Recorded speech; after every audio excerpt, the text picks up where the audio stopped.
Bismillahirrahmanirrahim. In the name of Allah, the most merciful and the best beneficent. My dear student, Assalamu alaikum wa rahmatullahi wa barakatuh. आज जो पीछे हमने पढ़ा उसी को revise करेंगे, डिटेल से रिवाइज करेंगे। मेरी एक आपको नसीहत है, वो ये है कि याद रखें, जब भी किसी टॉपिक को देखना है तो उसकी तमाम वीडियोस देखा करें। देखें, एक वीडियो के अंदर एक टॉपिक कवर है नहीं हो सकता। फॉर एग्जाम्पल, मैंने डब्ल्यूएच फैमिली को थोड़ा सा टच किया था पिछली वीडियोस में, ठीक है, लेकिन इसमें मजीद डिटेल, नेक्स्ट में मजीद डिटेल। अब डब्ल्यूएच फैमिली की जितनी वीडियोस हैं, प्रैक्टिस वाली वीडियोस भी देखनी है आपने, मस्ट है, ठीक है। चलें जी, अब हमने पढ़ा क्या था, सबसे पहले तो वो देखते हैं। हमने ये पढ़ा था कि हमने सेंटेंसेस की काइंड पढ़ ली थी, एफर्मेटिव, नेगेटिव, फिर इंट्रोगेटिव नेगेटिव, फिर डबल इंट्रोगेटिव, फिर डबल इंट्रोगेटिव नेगेटिव, ठीक है। एक सेंटेंस को 6 काइंड के अंदर हमने तब्दील किया था। अब डबल इंट्रोगेटिव कौन सा सेंटेंस होता है? डबल इंट्रोगेटिव कौन सा सेंटेंस होता है जी, कौन बताएगा? डबल इंट्रोगेटिव कौन सा सेंटेंस होता है जिसके अंदर ये वर्ड आ जाए? ये वर्ड कौन से हैं? Who, whom, when, why, what, where, which, whose, ठीक है जी, वगैरह वगैरह, ठीक है। एक रह गया, वो भी हम लिख लेते हैं, हाउ। क्या होता है? हाउ। अच्छा, अब देखें, ये डब्ल्यूएच फैमिली इनको कहते हैं क्योंकि डब्ल्यूएच से शुरू होते हैं। इसको बेशक ये डब्ल्यू से नहीं, लेकिन एच इसके अंदर है शुरू से, इसको भी डब्ल्यूएच फैमिली का वर्ड कहेंगे, ठीक है जी। अब इसके अंदर देखें, हमने हु को पढ़ना है अलग से, हु का यूज पढ़ना है, हुम का यूज पढ़ना है, व्हेन, बहुत। देखें, व्हेन यहां तक जो चीजें हैं ना, when, why, what, where, which and, ये जो चीजें हैं ना, ये बड़ी आसानी से आपके समझ में आ जाती हैं, ठीक है। लेकिन सबसे ज्यादा प्रॉब्लम जो होता है वो किसके अंदर होता है? हु और हुम की समझ नहीं आती हमें। हु, हुम एंड हुज, ये एंड पे लिखा हुआ है हुज, इनकी समझ नहीं आती, कंफ्यूज हो जाते हैं। कैसे कंफ्यूज हो जाते हैं सर? देखें, मैं नीचे एग्जांपल दी हुई हैं। मैंने यहां पर लिखा कि हु जो होता है इसकी ट्रांसलेशन है कौन या किसने। आज तक हमने यही चीज पढ़ी है कि हु का मतलब होता है कौन। हु का, ये मेरी बात समझिएगा, हु का मतलब होता है कौन, हु का मतलब कौन नहीं होता। हु इंग्लिश में ट्रांसलेशन कौन है। जब तक आप इसका फंक्शन नहीं पढ़ोगे, इंजॉय करके इंग्लिश को पढ़ना है। कैसे? इंजॉय करके पढ़ना है, माथे पे 12 नहीं होने चाहिए, ठीक है। तो लिहाजा हु का यूज का मतलब हु का फंक्शन पढ़ो, हुम का फंक्शन पढ़ो, वर्ड पे नहीं जाना। जस्ट देखें, मैंने लिखा हु, ये किसने भी, चलो मैं लिख दिया, लेकिन याद रखें हु की ट्रांसलेशन हुई कौन, होम की ट्रांसलेशन होगी किसको, किसे, किन्हें, ठीक है। ये मैंने उर्दू लिखी। अब नीचे इनको छोड़ दें, अभी इनको इग्नोर करें, ये बहुत एक एक पॉइंट बताऊंगा, ये इजीली हो जाना। जहां पे प्रॉब्लम होता है ना, आपने गड़े में गिरना होता है। मैंने वो चीजें निकाल के की जो नॉमिनेट की हैं ना, जो हाईलाइट की हैं, वो 3 चीजें हैं, जो 3 वर्ड हैं। यानी कौन कौन से हमने पढ़ने हैं? 3 वर्ड, ये और ये हुज, ठीक है जी, मेरी बात समझ रहे हैं? ये 3 जो चीजें हैं ना, ये हमने इनको अच्छे तरीके से पढ़ना है। विच को भी डिस्कस करेंगे, ज्यादा तंग करने वाली चीजें हैं। तो देखें, अगर आपने इनकी ट्रांसलेशन, आपने कहा जी कौन, किसने, किसको, किसे, किन्हें, ठीक है, ये माइंड में रखा है, तो एक बात मेरी सुन लें ध्यान से कि कंफ्यूज रहना ही रहना है। देखें, मैंने कैसे, सर कैसे, सुने, मैंने यहां पर लिखा तुम किसको मारते हो, यहां पर किसको की इंग्लिश क्या हुई? हुम, किसे की इंग्लिश? हुम, किन्हें की इंग्लिश? हुम, ठीक है। अब वहां पर क्या वर्ड आया? यहां पर हमने लिखा जी किसको, क्या लिखा? किसको। अब किसको की इंग्लिश क्या आई यहां पे? होम। नीचे क्या लिखा? किसने। दूसरे सेंटेंस में देखें, किसने, किसने की इंग्लिश क्या आई? हु। नीचे लिखे, मैंने लिखा कौन, कौन की इंग्लिश क्या आई? हु। तो ये काफी बातें हो जानी है ना। अब यहां पर देखना, वहां पे किसको की इंग्लिश क्या हुई? होम। वहां पर किसको की इंग्लिश यहां पर क्या हुई? होम। अब किसको की इंग्लिश क्या होती है? हूं। यहां पे किसको की इंग्लिश क्या लिखी? हु। सर ये क्या हुआ, ये क्या अंतर है? इसका अंतर देखेंगे ना बेटा, मेरी बात समझ रहे हैं?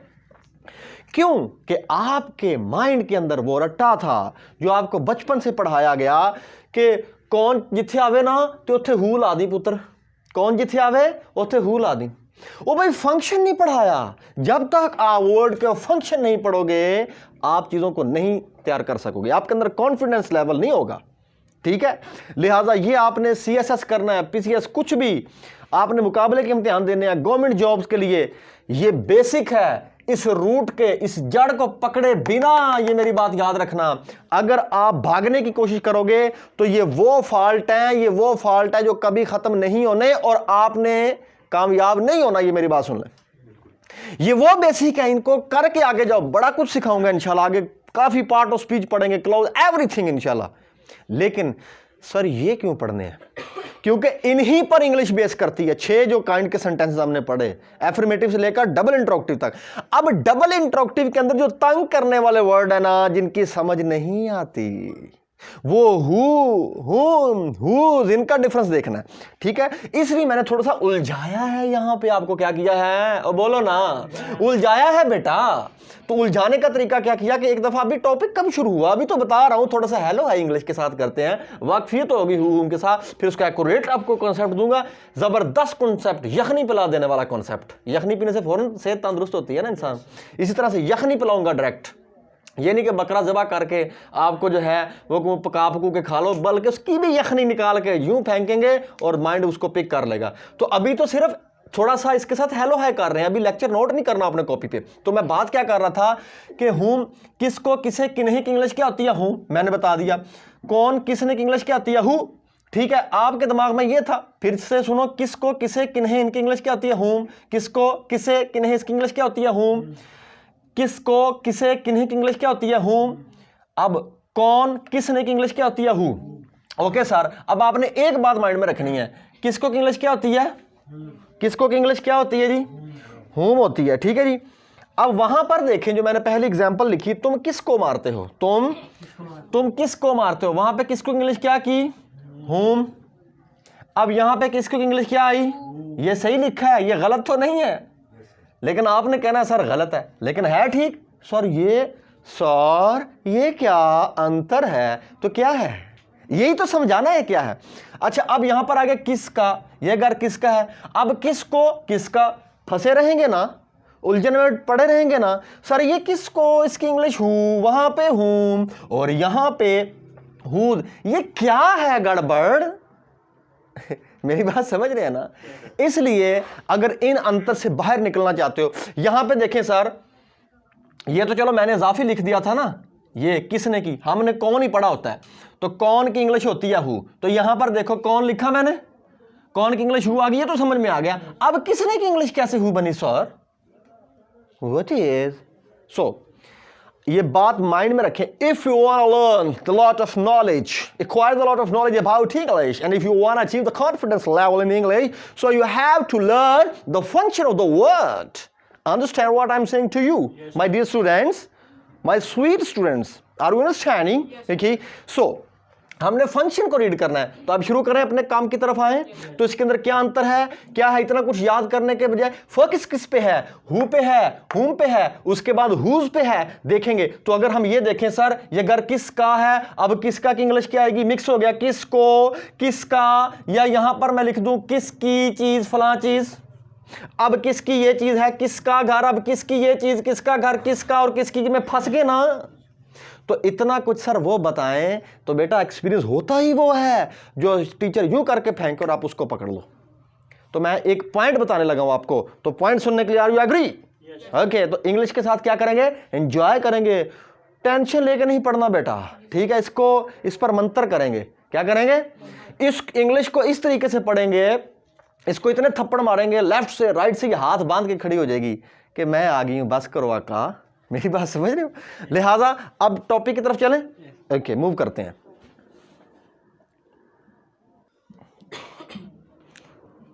लें जी, तो बेटा हम अपने टॉपिक की तरफ आ रहे हैं। हमने आज किसको पढ़ना है, WH फैमिली के अंदर 2 वर्ड ऐसे हैं जिनको आज हमने रीड करना है। WH फैमिली के अंदर 2 वर्ड ऐसे हैं जिनको आज हमने रीड करना है और समझना है, अंडरस्टैंड करना है, फंक्शन पढ़ने हैं। क्या सर, अब ये याद रखें, किसको, किसे, किन्हें, कौन, किसे, नहीं नहीं नहीं, इसको छोड़ो, इसको याद नहीं रखना। आसान कर देंगे। क्या करेंगे? आसान कर देंगे। क्या सर ये सारे पढ़ने जी पढ़ने? अब देखें व्हेन कब आता है, थोड़ा सा देख लें, बाद में मेरी रिवीजन हो जाएगी। व्हेन आता है टाइम के लिए, कब। मैं कहता हूं तुम कब स्कूल जाते हो, तो मैंने टाइम पूछा, कब स्कूल जाते हो, इसको बाद में पढ़ेंगे, हल्का सा बता रहा हूं। वाई, वाई का मतलब क्यों, क्यों किसी वजह के लिए सवाल होता है, लेकिन इसमें कोई वजह मालूम की जाती है। ये WH फैमिली के जितने वर्ड हैं ये सवाल के लिए आते हैं। मैंने पहले भी आपको बताया, अगर हेल्पिंग वर्ब शुरू में आ जाए, कहां पे आ जाए? हेल्पिंग। मसलन अगर मैं लिखूं do you go to school, तो इसका मतलब है ये भी सवाल किया। क्या किया? सवाल किया। यानी कि हेल्पिंग, सवाल पूछने के दो तरीके होते हैं। मौजूदा हेल्पिंग वर्ब शुरू में आ जाए तो भी सवाल होता है, WH फैमिली शुरू में आ जाए तो भी सवाल होता है। मैंने बताया था, यानी कि हु, हुम, व्हेन, व्हाई, यानी कि WH फैमिली में से कोई भी वर्ड शुरू में आ जाए तो वह सवाल के लिए आता होता है। लेकिन इस सवाल की एक्सप्लेनेशन आपको देना पड़ती है। मसलन मैं आपको कहता हूं do you go to school, do you go to school, तो आप मुझे यस या नो में जवाब देंगे। किसमें? यस या नो में। लेकिन अगर मैं ऐसा सवाल करूं जिसमें WH फैमिली आए, यह भी सवाल के लिए इस्तेमाल होती है, लेकिन ये वो सवाल होता है जिसका जवाब आपको बड़ी डिटेल में देना होता है या थोड़ी डिटेल में देना होता है। डिटेल चाहिए। मसलन मैंने लिखा do you go to school, आप कहते हो यस या कहोगे नो। अगर मैं कहूं कि बेटा वाई, क्या लिख दूं? Why do you go to school? अब मैंने कहा why do you go to school, तो इसका मतलब क्या है? एक्सप्लेनेशन देनी पड़ेगी। आप बताओगे सर पढ़ने के लिए, सर अफसर बनने के लिए, सर फलां बनने के लिए। लेकिन जब मैंने कहा था जस्ट हेल्पिंग वर्ब शुरू में कहा do you go to school या are you going to school, तो इसका मतलब था यस नो में जवाब देना है। लेकिन जैसे WH फैमिली आती है तो डिटेल में जवाब देना होता है। ये मैंने दोबारा फिर भी रिवीजन कर दी, थोड़ी सी आपको क्या आपके माइंड में आ जाए। ठीक है, चलें टॉपिक की तरफ बढ़ते हैं, अभी टाइम काफी हो गया। तो मैं बात कर रहा था व्हाट की उर्दू होती है क्या, यानी कि किसी चीज को मालूम करने के लिए। मसलन मैं कहता हूं तुम्हारी जेब में क्या है, what is in your pocket, तुम्हारी जेब में क्या है। ये भी सवाल ही होता है, लेकिन ये कैसा सवाल है जिसमें किसी चीज को मालूम करते हैं। आगे देखें वेयर भी सवाल ही है, लेकिन ये वेयर कैसा सवाल है जिसमें किसी जगह का पूछते हैं आप। ठीक है, वेयर आर यू फ्रॉम, तो इसका मतलब क्या हुआ, आप कहां से हो, किस जगह से हो। उसके बाद हमारे पास आ गया विच, इसको डिटेल से पढ़ेंगे, इसका भी यही माइंड में रख लें कौन सा कौन सी। ठीक है, क्योंकि इस पर टाइम लग जाना है थोड़ा सा, इतना मुश्किल नहीं है, बहुत आसान। आगे आ गया हुज का मैंने लिखा किसका किसकी, छोड़ दो इस पॉइंट को, किसका किसकी याद नहीं करना, बल्कि ये याद रखना है ये किसी मलकियत के लिए आता है। किसके लिए? पोजेशन बनाने के लिए आता है, किस चीज पर मलकियत शो करने के लिए आता है। मसलन मैं कहता हूं हुज हाउस इज दिस, ये घर किसका है, पिछली एग्जाम्पल में लिखा था। लेकिन सर ये मैं एक एक करके पढ़ेंगे, प्रैक्टिस करेंगे एवरीथिंग, यू डोंट वरी। लेकिन आज का हमारा फोकस है सब्जेक्ट और ऑब्जेक्ट, यानी कि हु एंड हुम। लें जी, लेक्चर एंड होने लगा है हमारा, बड़ी जल्दी समझेंगे इस बात को। हमेशा याद रखना है हु जब भी जुमले में आएगा, क्या कहा, हु जब भी जुमले में आएगा। हु सब्जेक्टिव केस होता है, क्या होता है, क्या होता है, हु सब्जेक्टिव केस होता है, और हुम हमेशा ऑब्जेक्टिव केस होता है। बात खत्म आ गई, बात खत्म कर दी। अब कैसा सब्जेक्ट, नामालूम, कौन सा, नामालूम सब्जेक्ट को इंग्लिश में कौन ढूंढता है, हु। ऐसा नामालूम सब्जेक्ट, ऐसा नामालूम सा जिसका पता नहीं लेकिन ये पता ही सब्जेक्ट है, उसको इंग्लिश ग्रामर में कौन ढूंढता है, हु। और हुम भी होता है नामालूम ऑब्जेक्ट। क्या होता है, नामालूम ऑब्जेक्ट। अगर सेंटेंस के अंदर याद रखना इंग्लिश ग्रामर, पूरी दुनिया की इंग्लिश ग्रामर, यस सर सारी इंग्लिश ग्रामर के अंदर दो वर्ड हैं जो नामालूम चीजों को ढूंढते हैं। कौन सी? अगर नामालूम सब्जेक्ट है तो उसको हु ढूंढता है, और अगर नामालूम ऑब्जेक्ट है तो उसको हुम ढूंढता है। इंग्लिश ग्रामर के अंदर दो नामालूम चीजें आती हैं, एक होता है सब्जेक्ट, एक होता है ऑब्जेक्ट। अगर सब्जेक्ट नामालूम है तो उसको कौन ढूंढता है, हु। इसका मतलब है हु हमेशा नामालूम सब्जेक्ट को ढूंढेगा, तो हु क्या हुआ, सब्जेक्टिव केस। यानी कि हु हमेशा नामालूम सब्जेक्ट को ढूंढता है। क्या सर हु नामालूम ऑब्जेक्ट को ढूंढता है? नहीं नहीं नहीं, सिर्फ और सिर्फ नामालूम सब्जेक्ट को कौन ढूंढता है इंग्लिश में, हु। और नामालूम ऑब्जेक्ट को कौन ढूंढता है, हुम। कैसे सर, बताएं तो सही। अब लिखें, अब देखें जरा इधर एग्जाम्पल समझते हैं। अगर मैं लिखूं कौन तुम्हें मारता है, लिखाई की समझ आ रही है, कौन तुम्हें मारता है। अभी सुनो बेटा, किसने तुम्हें मारा तुम किसको मारते हो। अब सबसे पहले उर्दू में पहचान करो। मैंने कहा कौन, सेंटेंस नहीं बनाना, सिर्फ हूं हमको समझो। ये समझना पड़ेगा ना, बहुत बड़ा टॉपिक है इसके अंदर, इसके बगैर गुजारा नहीं चलेगा। कौन तुम्हें मारता है। अब ये देखो, ये जो काम करने वाला है कि इसके ऊपर काम हो रहा है, कौन पर, कौन काम करने वाला है कि इसके ऊपर काम हो रहा है। देखो, कौन तुम्हें मारता है, मारते का काम कौन कर रहा है जी, कौन कर रहा है, कौन तुम्हें मारता है, इसका मतलब काम करने वाला ये है। तो काम करने वाला हमेशा कौन होता है, सब्जेक्ट। काम करने वाला हमेशा कौन होता है, सब्जेक्ट। देखे ना, सेंटेंस पर गौर करें, मैं लिखा कौन तुम्हें मारता है, मारते का काम ये कर रहा है यानी कौन, तो ये है कौन, ये काम करने वाला बंदा लेकिन नामालूम है, ये काम करने वाला बंदा बेटा लेकिन नामालूम है। क्योंकि कहा, फॉर एग्जाम्पल अगर मैं लिख दूं अकरम, क्या लिख दूं, अकरम तुम्हें मारता है, तो फिर तो सीधी बात होगी कि अकरम तुम्हें मारता है, ठीक है। तो आपने लिखना अकरम, ठीक है जी, अकरम बीट्स यू। लेकिन अब यहां पे अकरम है, था अकरम, लेकिन मुझे नहीं पता था, अली को पता था, ठीक है बेटा, अली आपको फर्ज कर लो पता था कि मारने वाला अकरम है। कौन है, अकरम, लेकिन मुजम्मिल आपका नाम है, मुजम्मिल को नहीं पता था।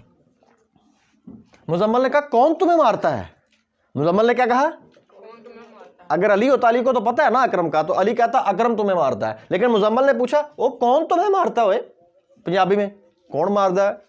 मेरी बात समझ आ रही। तो ये कौन है, ये काम करने वाला है कि नहीं, और बोलो ना, सब्जेक्टिव केस है ना। काम करने वाला बंदा हमेशा सब्जेक्ट होता है, काम करने वाला बंदा हमेशा सब्जेक्ट होता है। अब कौन की इंग्लिश क्या लिखे सर, पकड़ो इसकी रूट को, इसकी जड़ को पकड़ो।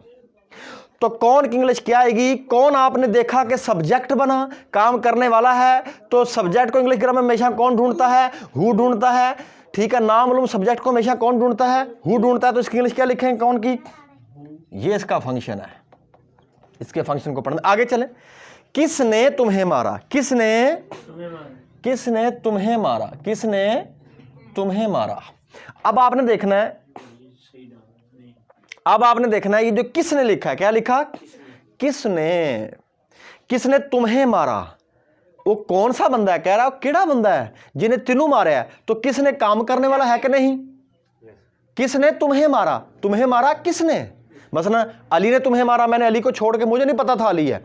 फॉर एग्जाम्पल कि आप ये देख लें कि छोटा सा बेटा आपका आया रोता रोता, तो आप उसे क्या कहेंगे, किसने तुम्हें मारा बेटा, ऐसे बोलेंगे कि नहीं, बेटा किसने तुम्हें मारा, किसने, केड़ा बंदा है जिन्हें तेरे उत्ते काम किया है, यानी कि काम करने वाले बंदे को क्या कहते हैं, सब्जेक्ट। तो किसने तुम्हें मारा, तुम्हें जो है इसको पढ़ रही है ना, ये तो ऑब्जेक्ट हो गया, तुम्हें तो ऑब्जेक्ट हो गया ना, लेकिन इसको कौन मार रहा है, किसने एक नामालूम सब्जेक्ट है कि नहीं, यानी किसने सब्जेक्टिव केस है, लेकिन बंदे का नहीं पता है केड़ा बंदा है, यानी कि ये सब्जेक्टिव केस बना, नामालूम सब्जेक्ट है। नामालूम सब्जेक्ट को इंग्लिश ग्रामर में कौन ढूंढता है, हु ढूंढता है। कौन ढूंढता है, हु ढूंढता है। दो वर्ड है इंग्लिश ग्रामर में जो नामालूम वर्ड को ढूंढते हैं, अगर नामालूम सब्जेक्ट हो तो उसको हु ढूंढता है, अगर नामालूम सब्जेक्ट हो तो उसको हु ढूंढता है, अगर नामालूम ऑब्जेक्ट हो तो उसको हुम ढूंढता है। तो लिहाजा यहां पर किसने सब्जेक्ट है, तो सब्जेक्ट, नामालूम सब्जेक्ट को कौन ढूंढता है इंग्लिश में, हु। तो इसकी इंग्लिश क्या लिखेंगे, आगे आगे पढ़ेंगे सेंटेंस, सिर्फ इतना देखेंगे, आगे आ जाए। तुम किसको मारते हो, क्या लिखा, तुम किसको मारते हैं। देखिए इसके अंदर आपने मुझे बताना है तुम क्या है, किसको क्या है, मारते क्या है जी। मारते हुआ वर्ब, ये वर्ब कौन कर रहा है, तुम कर रहा है, तो तुम हमारा बना सब्जेक्ट। देखें तुम किसको मारते हो, जो काम करने वाला क्या होता है, सब्जेक्ट। तुम, मैं आपको पूछता हूं तुम किसको मारते हो, तुम मारते हो किसको, तुम मारते हो किसको, तुम मारते हो। तो मारते का काम कौन कर रहा है, तुम।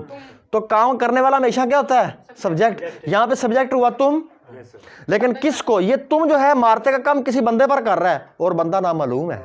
जिस पर ये काम कर रहा है बेटा, जिस पर ये काम कर रहा है वो बंदा नामालूम है। आपने ये देखना ये किसको, ये किन को, ये कौन, जो भी इस तरह के सेंटेंस आते हैं आपने इनके पीछे नहीं जाता, फंक्शन को पकड़ो ना बेटा, फंक्शन को। अब देखो तुम हुआ सब्जेक्ट, इसका वर्ब हुआ, ये वर्ब किस पर हो रहा है, किसको पर, जिसको पढ़ रही है ना। कि थप्पड़ मार के बताऊं, थप्पड़ मार के बताऊं कि नहीं, पूरा ड्रामा कर लेते हैं बेटा। कोई बड़े बड़े मेथड हैं, आप यूं समझेंगे बाथरूम में भी जाएंगे तो इंग्लिश ग्रामर ही आएगी, समझ में आई बात जी? तो ये बात माइंड में रखनी है, ठीक है। लिहाजा किसको, ये सब्जेक्टिव केस है ऑब्जेक्टिव केस है? क्योंकि इस पर काम हो रहा है सर, काम हो रहा है। कौन काम कर रहा है? तुम किसको मारते हो? तुम मारते तो हो, मारते का काम किस पर हो रहा है? किसको? ए जरा बंदा है, ए नामालूम है। तो नामालूम सब्जेक्ट हुआ कि ऑब्जेक्ट हुआ? ये नामालूम ऑब्जेक्ट को कौन ढूंढता है इंग्लिश में? हुम। दो ही वर्ड हैं जो नामालूम को ढूंढते हैं। नामालूम सब्जेक्ट हो तो उसको हु, लेकिन नामालूम ऑब्जेक्ट हो बेटा, लेकिन नामालूम ऑब्जेक्ट हो तो उसको कौन ढूंढता है? हुम। नामालूम ऑब्जेक्ट को कौन ढूंढता है? हुम। तो इसकी इंग्लिश क्या आएगी? इतनी बात की समझ आ गई? एक और सेंटेंस लिख लें, ठीक है।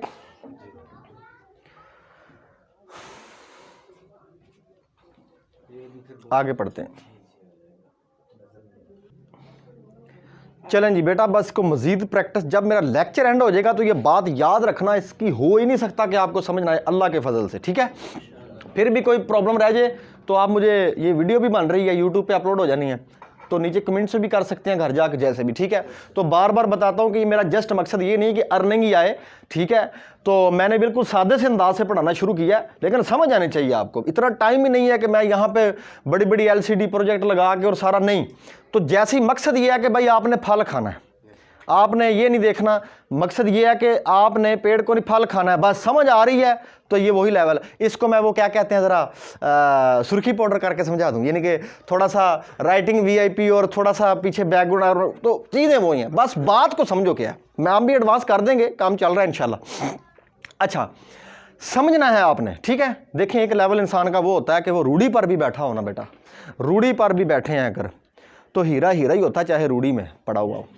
तो फिर अगर पढ़ाने वाला मौजूद है ना, समझ आ रही है, तो बेटा याद रखना, रूढ़ी पर भी बैठ के समझ लो। ज़रूरी नहीं कि महाल माड़ियाँ और ऐसे ऐसे आपके बेंचेस पड़े और आप कहें यार वो बड़ा लेवल, माइंड का लेवल करो अपना, अंदर कुछ जाना चाहिए दिमाग के, तो समझो, कॉन्सेप्ट समझ में आएंगे। ऐसा हो ही नहीं सकता। फिर भी प्रॉब्लम मुझे बताओ, बड़े तरीके हैं समझाने के, अंडरस्टैंड? चलो ये प्रैक्टिस करते हैं और इसके में प्रैक्टिस में हम इसको देखते हैं, ठीक है जी। ये आपका वही उसी चैनल पे आ रहा है ना, कोई नया तो नहीं बनाया? नहीं वही। अच्छा, अभी इधर ध्यान करें। अब आपने सिर्फ मुझे बताना है कि ये कौन, किसने, ठीक है जी, तुम किसको, ठीक है। ये जो सारे वर्ड हैं, ये जो सारे वर्ड हैं, इनकी इंग्लिश क्या आनी है, ज़रा 2 मिनट सोच लें। तरीका वही है कि आपने देखना है सब्जेक्टिव केस कौन है, ऑब्जेक्टिव केस देखना है बस। काम करने वाला हो तो सब्जेक्ट होता है, जिसके ऊपर काम हो रहा हो वो ऑब्जेक्ट होता है। काम करने वाला सब्जेक्ट होता है, तो आपने देखना है काम करने वाला नामालूम है तो सब्जेक्ट हो, नामालूम सब्जेक्ट हो तो उसकी इंग्लिश हमेशा हु आएगी। आपको पता है हु बना ही सब्जेक्ट है, सब्जेक्ट के लिए, ये अंडरलाइन किए जी। 2 मिनट आपके पास टाइम है, ज़रा सोच लें इसके अंदर क्या आएगा।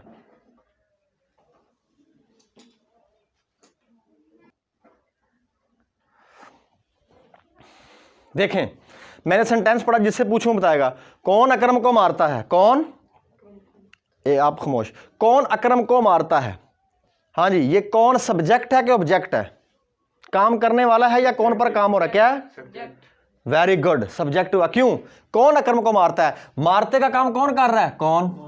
लेकिन कौन मारता है, बंदा केड़ा है दसो, नामालूम सब्जेक्ट है। चोर कौन सा है? ये 2 ही चोर है इंग्लिश ग्रामर में। कितने? 2 चोर, एक सब्जेक्टिव एक ऑब्जेक्टिव। ये नामालूम होते हैं, पकड़ो इनको। कौन पकड़ता है? 2 मुवक्किल हैं बड़े बड़े, ठीक है। 2 सिपाही हैं, कौन कौन से? एक हु एक हुम। ये नामालूम सब्जेक्ट को पकड़ लेते हैं, ये नामालूम ऑब्जेक्ट को। लेकिन नामालूम सब्जेक्ट हो तो उसको हु पकड़ता है हमेशा, हुम का काम नहीं है। हु का काम है सब्जेक्ट को पकड़ना और हुम का काम ऑब्जेक्ट को पकड़ना। ये 2 ही सिपाही हैं, ठीक है। अब देखो, ये जो कौन अकरम को मारता है, कौन सब्जेक्टिव केस है कि ऑब्जेक्टिव है? यानी कि सब्जेक्ट है कि ऑब्जेक्ट है जी? क्यों सब्जेक्ट क्यों बना? क्योंकि सर काम करने वाला है। कौन अकरम को मारता है, मारते का काम कौन कर रहा है? तो इंग्लिश ग्रामर के अंदर, इंग्लिश ग्रामर के अंदर, इधर ध्यान करो, इंग्लिश ग्रामर के अंदर नामालूम सब्जेक्ट को कौन ढूंढता है? हु। जस्ट हु है ही सब्जेक्टिव केस बेटा, कभी ऑब्जेक्ट नहीं बनता ये। तो इसका मतलब यहां पर हम क्या लिखेंगे? हु से बात शुरू करें, किससे? हु। आगे क्या आएगा? आगे इंग्लिश आपको होता है कौन अकरम को मारता है, who beats Akram, who beats Akram. अब हु एक थर्ड पर्सन था और सिंगुलर, मेरे पिछली वीडियो में देख लेना अगर नहीं पता। थर्ड पर्सन हो और सिंगुलर हो तो वर्ब की फर्स्ट फॉर्म के साथ एस का इजाफा करते हैं, तो लिहाजा हु एक बंदा था, कौन अकरम को मारते हैं नहीं है। कौन मारता है, थर्ड पर्सन सिंगुलर था, तो इसलिए यहां पर क्या आ गया, बीट्स आ गया। ये पहले आपने पढ़ा है। हु कौन अकरम को मारता है, हु। यहां पे एक और बात समझानी मैंने आपको, ये ध्यान रखना। एक पॉइंट उठ रहा है यहां के WH फैमिली के बाद सर मौजूदा हेल्पिंग वर्ब आते हैं। WH फैमिली के बाद हमेशा हेल्पिंग वर्ब आते हैं। दस्ते पे लिख लेना है, ये जितनी WH फैमिली में लिखी याद रखना। इसमें दो वर्ड ऐसे हैं, दो वर्ड ऐसे हैं जिनके बाद मौजूदा हेल्पिंग वर्ब नहीं आता। एक है हु और दूसरा है हुज। ठीक है, अब हु के बाद कब हेल्पिंग वर्ब नहीं आता, ये बात याद रखना। ये मैं आपको वीडियो के एंड तक आपने वीडियो देखनी, एंड में ये समझा दूंगा, इसकी थोड़ी सी डिटेल और मैं लिखवा दूंगा।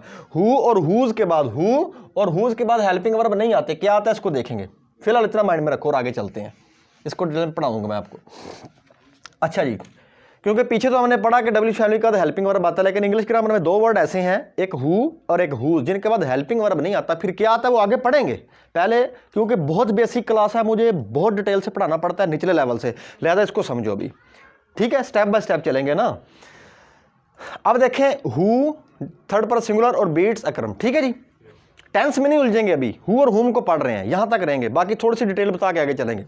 किसने अकरम को मारा, दूसरा सेंटेंस जी, किसने अकरम को मारा। किसने सब्जेक्ट है कि ऑब्जेक्ट है, सुकून से सोचें। किसने अकरम को मारा, किसने अकरम को मारा, इसका मतलब है अकरम नु पैरियन, अकरम नु पैंदियां पियन, तड़प तड़प तड़प पैरियन, अकरम पर काम हो रहा है, अकरम तो बना ऑब्जेक्ट। तो ये हुआ वर्ब, इस वर्ब मारने का काम कौन कर रहा है, किसने। अब ये रटन लगाना कौन किसने की इंग्लिश फलाती करना, सिर्फ किसने सब्जेक्टिव केस के ऑब्जेक्टिव केस। हाँ, किसने सब्जेक्ट है कि ऑब्जेक्ट है, सब्जेक्ट है, नामालूम सब्जेक्ट है। नामालूम सब्जेक्ट को इंग्लिश ग्रामर में कौन ढूंढता है, हु। यानी इसकी इंग्लिश क्या होती है, हु। तो यहां पर इंग्लिश क्या आएगी, हु। ठीक है जी। उसके बाद किसने अकरम को मारा, पास्ट इंडेफिनिट टेंस है। कौन सा टेंस पीछे पढ़ा दी है, मजीद डिटेल आएगी, सिर्फ अभी इस पर फोकस करो, फिर भी बताता जाता हूं। पास्ट है तो पास्ट में सेकंड फॉर्म आती है, पास्ट का निकनेम क्या होता है, सेकंड फॉर्म। हु बीट अकरम, आगे जो भी है समझ में आ गई, हु बीट अकरम। यहाँ पे बीट्स नहीं आया, देखो क्यों, क्योंकि ये पास्ट इंडेफिनिट हो गया, पास्ट में सिर्फ सेकंड फॉर्म आई। यहाँ पे ये प्रेजेंट इंडेफिनिट था, प्रेजेंट इंडेफिनिट में वर्ब की फर्स्ट फॉर्म के साथ एस का इजाफा कब करते हैं, एस का इजाफा कब करते हैं वर्ब के साथ, एस का इजाफा कब करते हैं वर्ब के साथ, जब यहाँ पे सब्जेक्ट थर्ड पर्सन हो और सिंगुलर हो। ठीक है, ये वीडियो में पीछे देख ले प्रेजेंट इंडेफिनिट के। तो थर्ड पर्सन सिंगुलर है तो मैंने बीट्स कर दी। यहाँ पे बीट्स क्यों नहीं किया, कंफ्यूजन होना, सर ये पास्ट इंडेफिनिट टेंस है, तो इसमें सिर्फ सेकंड फॉर्म लगाई है मैंने बस, हु बीट अकरम। फोकस इस पे है, आगे चलें। तीसरा सेंटेंस, तुम किसको मारते हो, तुम किसको, लें जी, जिससे मैं पूछूंगा बताएगा। ये जो किसको है, ये जो किसको लिखा मैंने, ये किसको सब्जेक्ट है कि ऑब्जेक्ट है, नामलूम, क्योंकि किसको हम सवाल ही करते हैं ना भाई, केनू कौन, ऐसे नहीं बोलते हैं यार, पंजाबी में रोज बोलते हैं, टेंस देख के आप टेंस हो जाते हैं परेशान, रोज बोलते हैं। तुम किसको मारते हो, ये जो किसको है, ये काम करने वाला है, किस पर काम हो रहा है, सिर्फ ये बताओ, इस तरह बताना है। हाँ जी, इस पे काम हो रहा है जी, इस पे काम हो रहा है। हाँ, तुम किसको मारते हो, तुम किसको मारते हो, इस पर काम हो रहा है। किसको पे जो काम हो रहा है। हाँ, तुम काम करने वाला हुआ, तुम किसको मारते का काम कौन कर रहा है, तुम। तो तुम क्या हुआ, सब्जेक्ट, तो मारते क्या हुआ, वर्ब, और किसको क्या हुआ, ऑब्जेक्ट, क्या हुआ, ऑब्जेक्ट। तो इंग्लिश, इसका मतलब आपको यह पता चल गया है ऑब्जेक्ट, लेकिन नामलूम ऑब्जेक्ट है, बंदे का नाम नहीं पता, तो नामलूम ऑब्जेक्ट को इंग्लिश ग्रामर में हमेशा कौन ढूंढता है, होम। तो इसकी इंग्लिश क्या आएगी, होम। बस फंक्शन देखना है आपने, क्या देखना है, फंक्शन देखना। अगर फंक्शन कर रहा है सब्जेक्ट बनने का, तो सब्जेक्ट केस हमारे पास याद कर लो, हु ही आता है। अगर ऑब्जेक्ट है तो ऑब्जेक्ट हुम ही होता है। ठीक है, मेरी बात समझ आ रही है। अब्बू अब्बू ही होता है ना, बेटा बेटा ही होता है, अब्बू बेटा बन सकता है नहीं, वैसे तो अपने बुक बन सकता है, लेकिन बेटे का बेटा नहीं बन सकता।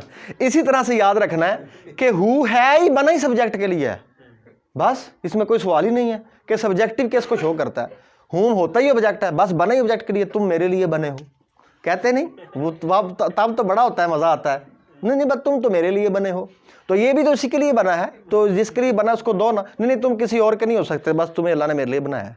समझ आ रही, तो यही इसमें फार्मूला लगाना है। आगे आखिरी जी, इसको बड़े आराम से पढ़ा रहा हूँ, देखें जी, अगर अब तक आप लेक्चर सुन रहे हैं ध्यान से, इसका मतलब है कि आप वाकई इसको लर्न करना चाहते हैं। और अगर आप बड़े आराम से पढ़ें बोर नहीं होना चुके हैं सर। जी। आगे देखें, वो किसे गालियां देता है। अब किसे की इंग्लिश आपको तो याद ही नहीं है, कौन याद करे, कैसे, किसे, कौन, कैसे, फलां फलां, सिर्फ जस्ट देखो वर्ड क्या है, वो किसे गालियां देता है। अच्छा, गालियां देने वाला कौन हो गया, गालियां देना हो गया वर्ब सर, और वो गालियां देता, इस काम वर्ब को करने वाला क्या होता है, सब्जेक्ट, तो ये सब्जेक्ट हुआ। किसी जो है तो वो किसे गालियां देता है, गालियां किसको पढ़ रही हैं, किसे को, वो कीड़ा बंदा जिन्होंने गालियां काट रहा है, जिसको गालियां दे रहा है। ठीक है, आप बैठे थे घर में, इसका मतलब किसे क्या हो गया, ऑब्जेक्ट क्या हो गया, ऑब्जेक्ट हो गया।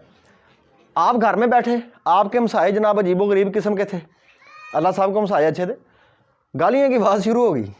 आपने कहा पुत्र वेखी, और वेखी यार वो किसे गालियां देता है या वो किसे गालियां दे रहा है।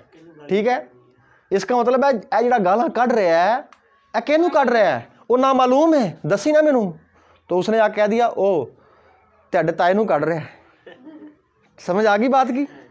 इसका मतलब हुआ कि आपने पूछा जिसको गालियां पढ़ रही हैं, तो इसका मतलब क्या, वो किसे गालियां देता है, कि गालियां देने वाला तो हुआ वो वर्ब हुआ, गालियां भी, ये गालियां किस पर पढ़ रही हैं, किसे पर। अब किसे सब्जेक्ट हुआ कि ऑब्जेक्ट हुआ, किसे पर काम हो रहा है कि नहीं, गालियां का काम किसे पर हो रहा है ना, तो किसे सब्जेक्ट है कि ऑब्जेक्ट है, ऑब्जेक्ट है। तो ऑब्जेक्ट को इंग्लिश ग्रामर में कौन ढूंढता है मेरे प्यारे प्यारे बच्चे, बताओ ना, होम ढूंढता है। शाबाश माय डियर स्टूडेंट। तो हम क्या लिखेंगे, इसकी इंग्लिश भी क्या आएगी, होम आएगी, इसकी इंग्लिश भी क्या आएगी, होम आएगी, क्योंकि होम हमेशा ऑब्जेक्टिव केस आएगी शुरू में। ये डब्ल्यू फैमिली शुरू में आती है। किसी को कोई प्रॉब्लम हो पूछो, सवाल उठे, सवाल मेरे माइंड में बहुत उठ रहे हैं कि मैं आपको ये भी बता दूं, ये भी बता दूं, और बड़ा कुछ आ रहा है माइंड में, ऐसे नहीं होता, तरतीब से चलेंगे। समझ आई। ये भी objective case, who subjective case, who subjective case. तो आखिरी बात याद रखना हमेशा, यखनी यही थी बेटा, बताने में डिटेल लगी, बात तो सिर्फ इतनी है। सेंटेंस लिखा हुआ पढ़ो कि जो नामालूम बंदा बीच में आ रहा है ये काम करने वाला है कि नहीं, अगर काम करने वाला है तो वो सब्जेक्ट है, नामालूम सब्जेक्ट को हमेशा हु ढूंढता है, उसकी इंग्लिश हु कर देना। इतनी बात के समझ आई। फिर सेंटेंस पढ़ो, अगर आप देखो ऐसा वर्ड आ गया है जो नामालूम है लेकिन उस पर काम हो रहा है, जिस तरह ये था, वो किसे गालियां देता है। ठीक है, तो किसे पर काम हो रहा है, आपको पता है यार इस किसे पर काम हो रहा है, ये एक नामालूम चीज़ है, तो नामालूम ऑब्जेक्ट है, लेकिन क्या है ये ज़रूर देखना है, नामालूम सब्जेक्ट है कि ऑब्जेक्ट है। अगर नामालूम ऑब्जेक्ट है तो आपको पता है कि तुम मेरे लिए बने हो, यानी कि होम किस लिए बना है, नामालूम ऑब्जेक्ट के लिए, तो लिहाजा उसकी इंग्लिश होम आ जाएगी। अब आपके पास कोई भी सेंटेंस इसका आए तो आपने इसको फॉलो करना है। इसको आगे नेक्स्ट लेक्चर में मैं सारी मतलब मज़ीद इसकी डिटेल बताऊंगा। अच्छा, आपने याद रखना है एक बात, इसके अंदर सुन लो, मैंने कहा था मैं एंड में बताऊंगा इसी वीडियो के, तो एक बात आपने अपने माइंड में रखनी है।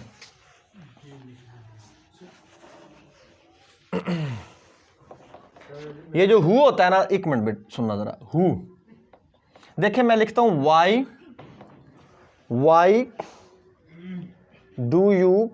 Y do you go to city. इसका मतलब क्या, तुम शहर क्यों जाते हो। देखें W family I, yes sir, उसके बाद मौजूदा हेल्पिंग और प्रेजेंट डेफिनेट का आया, यस सर आया, प्रेजेंट डेफिनेट को पढ़ रहे हैं ना, तो आगे सब्जेक्ट और बाकी तरतीब वैसे ही। लेकिन अब देखना ये है why do you go to school, तुम स्कूल क्यों जाते हो। ठीक है, फिर मैं पूछता हूं कौन स्कूल जाता है, क्या लिखता हूं, कौन स्कूल जाता है, तो क्या आएगा, हु गोज टू, कौन स्कूल जाता है। अब कौन यहां पे कौन बंदा है, काम करने वाला सब्जेक्टिव केस है, तो सब्जेक्टिव केस को हु ढूंढता लगा दिया। लेकिन असल टॉपिक क्या है सर, यहां पे हेल्पिंग वर्ब क्यों लगाया आपने, ये क्या मसला है। आपने तो बताया डब्ल्यू फैमिली के फौरन बाद हेल्पिंग वर्ब आता है।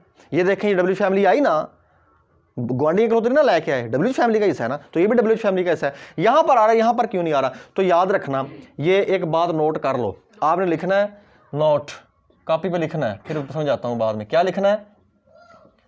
याद रखें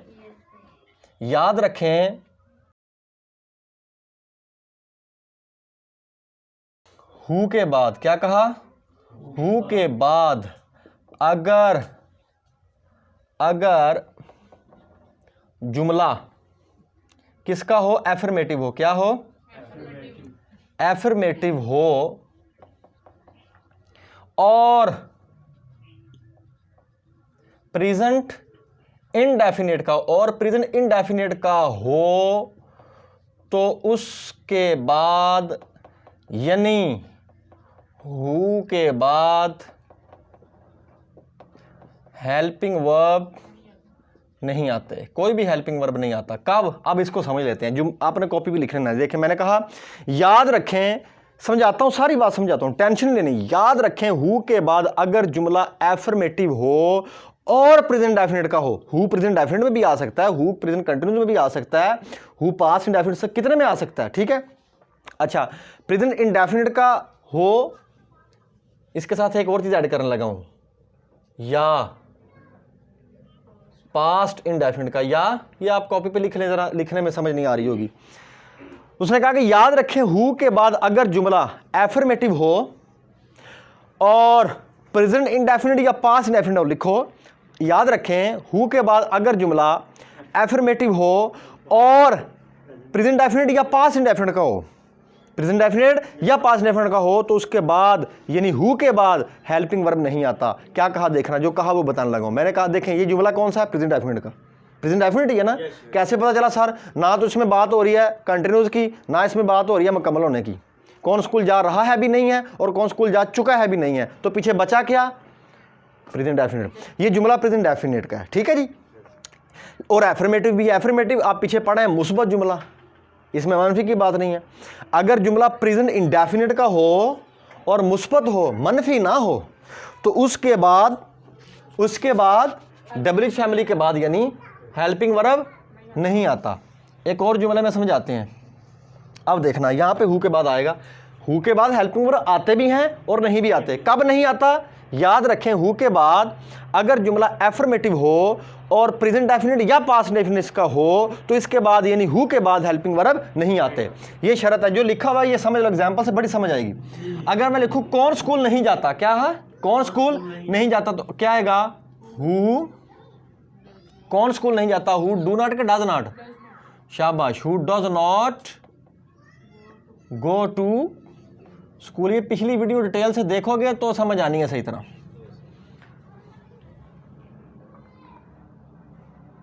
इतनी बात की समझ आ गई? अब देखना सर यहां पे हेल्पिंग वर्ब क्यों आया? बेटा ये नोट की वजह से आया है। नोट बगैर हेल्पिंग वर्ब के नहीं आते होते 95%। तो यहां पे हु के बाद डज नॉट की वजह से आया है। लिहाजा मैंने क्या लिखवाया? मैंने कहा याद रखें अगर, मैंने क्या कहा? याद रखें हु के बाद अगर जुमला एफर्मेटिव हो। देखो हु के बाद जुमला एफर्मेटिव है ना, मनफी की बात तो नहीं है। हु आ रहा है एफर्मेटिव जुमले में, अगर हुआ है, सीधी सी बात है, एफर्मेटिव जुमले में अगर हु आ जाए ना बेटा, तो जुमला प्रेजेंट डेफिनेट या पास्ट इंडेफिनेट का हो, लिख लेना इसको, ठीक है। तो एफर्मेटिव का हो, तीन शर्तें, प्रेजेंट डेफिनेट या पास्ट इंडेफिनेट का हो जुमला, प्रेजेंट डेफिनेट में होगा या पास्ट इंडेफिनेट में होगा, और एफर्मेटिव जुमला होगा, बस वहां पर शर्त है हु के बाद हेल्पिंग वर्ब नहीं आता। बाकी तमाम में आ जाते हैं, जो अभी पीछे नेगेटिव होता है। तो यहां पे नेगेटिव था तो हमारी इस शर्त पे नहीं उतरा, ये नोट वाली शर्त पे नहीं उतरा, तो लिहाजा डज आ गया। एक और एग्जांपल, अगर वो स्कूल गया था, वो स्कूल सॉरी कौन स्कूल गया था, तो क्या आएगी? Who went to school, who went to school, कौन स्कूल गया था। अब देखें हु के बाद कोई हेल्पिंग वर्ब आया? नहीं आया। क्यों? क्योंकि सर आपने लिखवा दिया कि याद रखें अगर हु आ रहा हो जुमले में, क्या आ रहा हो? बार बार बता रहा हूं, मुझे पता यही गलती करनी है। अच्छा टीचर हमेशा बताता है पहले वो बात जहां पे आपने धोखा खाना होता है। मैं टीचर बताएगा आपको, बेटा आप सीधा जाओ, लेफ्ट जाओ, राइट जाओ, आगे रेड कलर का गेट है, रेड कलर के गेट के साथ गड़ा है, वहां गिर जाना, तुम्हें निशान ही बताता है वो। मैं भी यहाँ पे बार बार बता रहा हूँ, क्योंकि आप सीख चुके हैं डब्ल्यू फैमिली के बाद हेल्पिंग वर्ब आते हैं, डब्ल्यू फैमिली के बाद हेल्पिंग वर्ब आते हैं। तो जब हु आना आपने फिर भी हेल्पिंग वर्ब ठोक देना इधर, तो एग्जामिनर में आपको ठोक देना, फिर यानी सेंटेंस गलत हो जाना। सॉरी टू से, थोड़ा सा बोलने पड़ते हैं ऐसे वर्ड, क्यों? जरा आप इंजॉय करें। तो क्या हुआ? हु के बाद हेल्पिंग वर्ब यहां पे आएगा? नहीं सर, क्योंकि मैंने लिखवा दिया अगर हु पास्ट इंडेफिनिट में या प्रेजेंट डेफिनिट में आए, और तीसरी शर्त क्या? जुमला एफर्मेटिव हो। क्या हो? जुमला एफर्मेटिव हो, तो हु के बाद कोई भी हेल्पिंग वर्ब इस्तेमाल नहीं होता। तो ये पास्ट इंडेफिनिट है? जी है। और एफर्मेटिव है? जी है। तो हु के बाद एफर्मेटिव का मतलब मुस्बत गाल, मनफी का कोई चक्कर नहीं है। तो अब हु के बाद हेल्पिंग वर्ब नहीं आएगा। लेकिन इसी को अगर हम देखें, इसी को अगर यहां पर हम करते हैं, फॉर एग्जाम्पल यहां पर मैं लिखता हूं कौन स्कूल नहीं गया था, कौन स्कूल नहीं गया, तो क्या आएगा? हु, शाबाश, हु डिड आया, who did not go to school. अब देखें हु के बाद डिड आया, यस आया, हाँ पास इंडेफिनिट का है, लेकिन इसलिए है कि जुमला मनफी का हो गया। यहां पर क्या लिखा है कि एफर्मेटिव हो, अभी एफर्मेटिव नहीं रहा, तो अब तो डिड आएगा। अगर यहां पर डिड सेकंड फॉर्म होती है ना, एक दफा सेकंड फॉर्म आ जाए पास इंडेफिनिट में, तो दोबारा सेकंड फॉर्म नहीं आती, पहली फॉर्म आती है, दोबारा पहली फॉर्म लगती है। डिड आ गया तो यहां पे हु के बाद हेल्पिंग वर्ब आया, लेकिन नोट की वजह से आया ये, हाँ जी। क्योंकि नोट बगैर हेल्पिंग वर्ब के नहीं आता। तो डिड यहाँ पे पास्ट को शो कर रहा है, नोट यहाँ पे मनफी होने को शो कर रहा है, बाकी सारी बात। इतनी बात की समझ आ गई। तो आज का हमारा टॉपिक हुआ ख़त्म। नेक्स्ट लेक्चर के अंदर जितनी डब्ल्यूएच फैमिली हैं उनको एक दफ़ा सारे सेंटेंसेस लिखकर उनको जो है हम करेंगे इस तरह से। अब याद रखना, आप सेंटेंस एक लिखेंगे हम अगली जब वीडियो के अंदर, ये लेक्चर के अंदर जो हम पढ़ाएंगे आपको, उसमें मैं सेंटेंस लिखूंगा, मैं स्कूल जाता हूँ, इसके 6 बनाएंगे। मैं स्कूल नहीं जाता हूँ, क्या मैं स्कूल जाता हूँ, यानी कि इसमें सारी डब्ल्यूएच फैमिली को कवर करेंगे। वो लेक्चर लाजमी सुनना है और आपने लेक्चर लेने के लिए भी आना है। ये नहीं कहना कि वीडियो लेक्चर हो रहा है तो यूट्यूब पे नहीं, इधर पढ़ना है आपने, ठीक है। लेक्चर अच्छे तरीके से सुनना है, सारी प्रैक्टिस करेंगे। डब्ल्यूएच फैमिली में एक एक सेंटेंस को घुमाएंगे, मुख्तलिफ 12 के 12 टेंस को डब्ल्यूएच फैमिली में भी घुमाएंगे। 6 काइंड जो टेंसेस की पढ़ी, एफर्मेटिव नेगेटिव सारी में घुमाएंगे।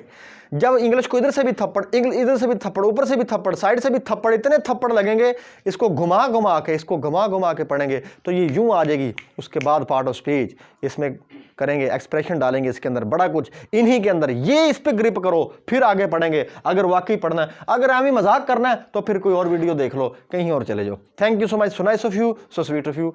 अल्लाह हाफिज़।